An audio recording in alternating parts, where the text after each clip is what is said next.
Hey, listener name, welcome to this deep dive. It's great to have you here. Yeah, welcome aboard. We're really excited about this one, diving deep into Eckhart Tolle's The Power of Now.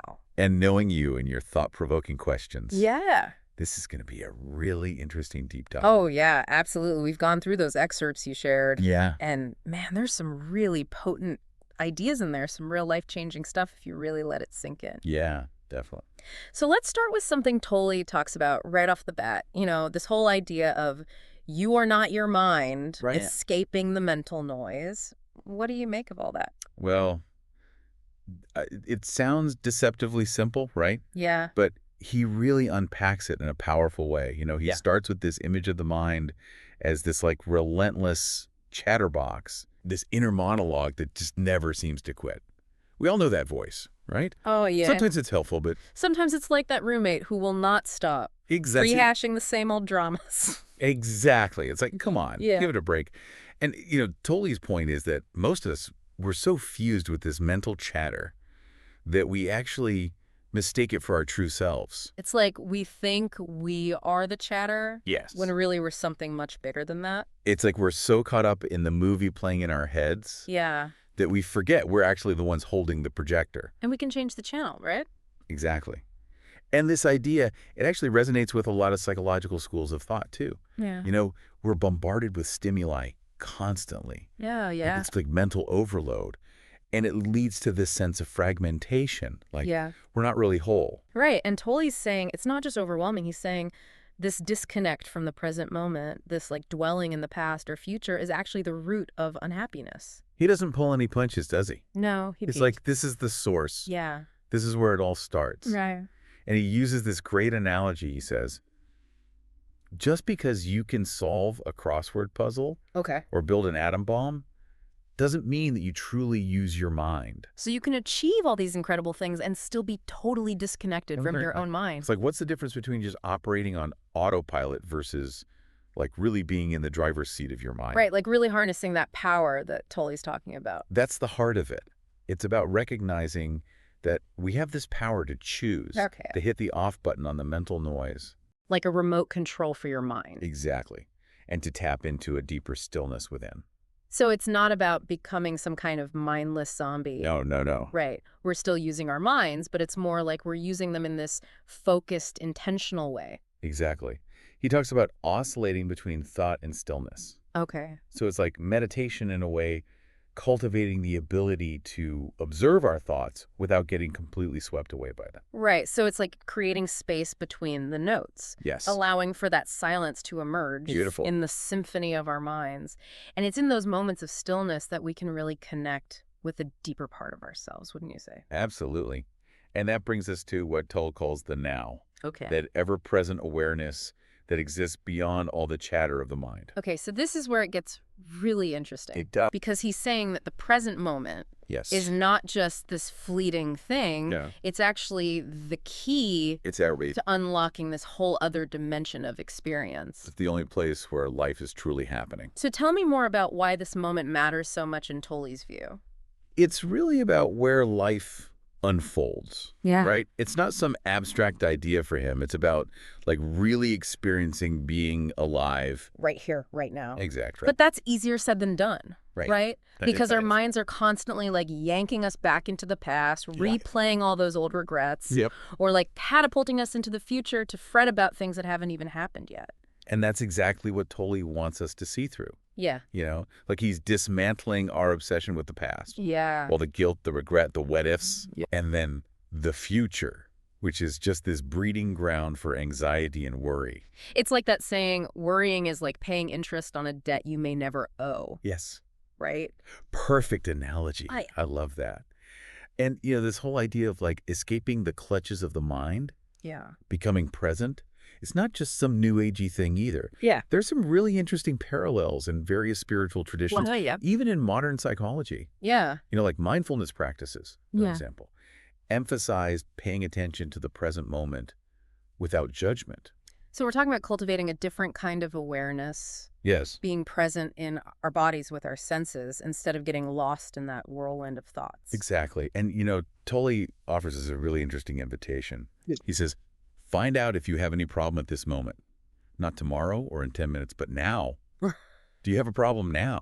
It's so simple, but Right. it's like it really stops you in your tracks. Yeah. You're like, well, no, not right this second. It's a powerful reframe Yeah. because, most of the time, we're not actually experiencing our lives directly. Yeah. We're experiencing the story of our lives, Yeah. this narrative that's all woven from our past grievances and our future fears. Yeah. Instead of my life situation, which can feel so overwhelming and so permanent, Yeah. Tully wants us to connect with my life, which is always unfolding in Yeah. this moment right now. In the now. And he's clear that this doesn't mean, denying our challenges or shirking responsibilities. Right. It's about recognizing that those things, while real, they exist in the realm of thought. Okay. And if we're not careful, they can totally overshadow the reality of our present experience. So it's about shifting our focus from those swirling thoughts in our heads Yes. to the actual sensations of being alive, the Yes. feeling of the breath, The sounds around us. that taste of our coffee. Exactly. And this is where things get even more interesting because Tolle argues that by tapping into this present moment awareness, we gain access to something beyond the mind, Okay. a deeper dimension of ourselves that he calls being, Okay. or the unmanifested. All right. Now we're venturing into some uncharted territory here. I know, right? It gets juicy. So tell me more about these portals that Tully describes that can connect us to this deeper reality. Okay. What are they and how do we access them? Portals, huh? Sounds kind of like sci-fi. Yeah, a little bit. So what are they exactly? How do we access them? Well, they're like gateways to another dimension, Okay. but not in some literal, teleporting kind of way. More like a shift in perception, a way of experiencing reality differently. Okay. And one of the most surprising portals that Tolle talked about is the body. The body, really? Yeah. You'd think like a spiritual teacher would be all about transcending the physical, You'd think, right? not using it as like a gateway to something deeper. Yeah, it's a common misconception. Hmm. We often see the body as this thing separate from us, Yeah. a source of limitation or something to be controlled. Yeah. But Tolle's saying there's this hidden wisdom within the body, Okay. this direct path to the present moment. Yeah, and he has that whole section called Sermon on the Body, which I found so interesting. Yeah, it's powerful. He talks about feeling your inner body, sensing the aliveness there. It's like a meditation almost. Yeah. Shifting your attention from the thinking mind to the feeling body. So instead of trying to escape the body, like some traditions might suggest, Right. he's saying, no, befriend it, listen to its wisdom. Exactly. It's a really different approach. It is.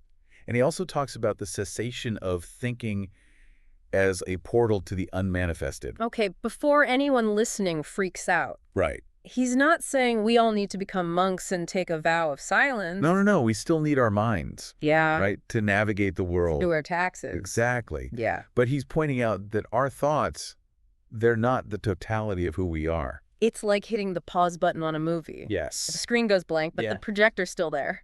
It's It's- humming with potential. And in those moments of stillness, Yeah. when the mental chatter quiets down, Mm. we can glimpse the unmanifested, that formless ground of being that underlies it all. It's a lot to wrap your head around. It is.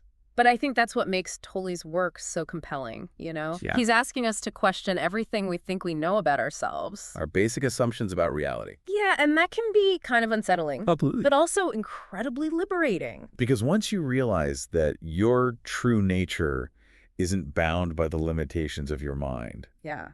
it opens up a whole new realm of possibility. And that brings us to the million-dollar question. How do we actually apply these concepts to our everyday lives? Well, luckily, Tolle doesn't leave us hanging. He gets really practical, Okay. especially when it comes to relationships. Yeah. Relationships, those can be tough. They're like a boot camp for presence They really are. because they clip all our insecurities and projections. Big time. So what does Tully say about how to navigate that minefield? Well, he believes that true connection can only happen when both people are present, Right. when we can see beyond the form of the other person. So not just their physical appearance? Yeah, or their personality quirks, Yeah. but like the being within. Recognizing that shared essence. Exactly, that divine spark that animates us all. Which can be hard, especially when we're triggered. Oh yeah, especially when our ego gets involved. Right. But Tully seems to be suggesting that even conflict can be an opportunity for growth. Absolutely. Yeah. If we approach it with presence, Yeah. It becomes less about being right or wrong Yeah. and more about understand. And he also talks about suffering. He does. He has that great analogy of the butcher. Tell me about that one. So the butcher says, every piece of meat I have is the best. Yeah. It's about recognizing the inherent perfection in this moment. Even when things are tough. Yes, Yes. even when we're experiencing pain or loss. It's like a radical acceptance. It is. It's about embracing the totality of our experience. Wow, without judgment or resistance. Exactly. And it's not about passively accepting injustice or anything, Right. but recognizing that our inner state ultimately shapes our experience. So if we can cultivate that sense of peace and acceptance within. It radiates outward. Yeah. It affects our relationships, our work, our whole world. So, listener name, as you continue exploring the power of now, Yeah. we'll leave you with this final thought. If our reality is shaped by our consciousness, Yeah. what kind of world are you creating with your thoughts Ooh, good one. in this very moment? I like it.